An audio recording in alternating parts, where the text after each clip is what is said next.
मेरा सवाल ये है कि वो कौन सी चीज़ है जिसमें पाकिस्तान इंडिया से आगे है। पाकिस्तान इंडिया से आगे है। अगर रिसेंटली बात की जाए तो भाई स्पोर्ट्स में पाकिस्तान टीम बहुत आगे चली गई है। Secondly army, the bestest army in the world Pakistan army. Pakistan army केते बेस्ट है आम जानू पूरा रेकर्ड अच्छे लक्ष लक्ष तुम सैन्य बाहिनी तुम युद्ध क्षेत्र छाड़ी सरेंडर करते केते जन दौड़ी पड़े आम जाचु Pakistan army best army Indian army ठार। ओके भौणी तुम कथा मान लु। के बाद पाकिस्तानी ड्रामास, हर मुल्क तारीफ़ करता है पाकिस्तानी ड्रामास की। उस तरह के ड्रामास कोई दूसरी इंडस्ट्री नहीं बना पा रही अभी तक।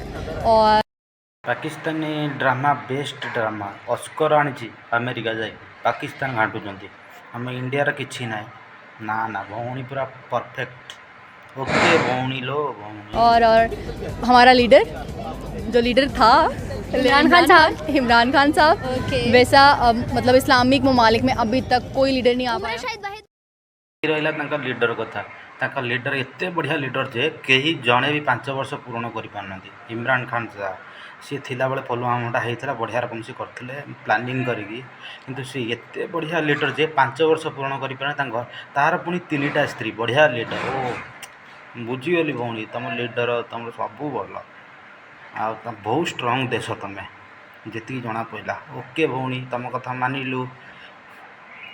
कथा शुण जहाँ पाखे जोटा थाए सीटा देखे हुए तुम भाया आ बाकी रहा तुम लीडर तुम ये तुम सीए तुम ड्रामा तुम छेना तुम गुड़ तुम पाखे रख युद्ध कर सामना को आस दम ना पछरे रख।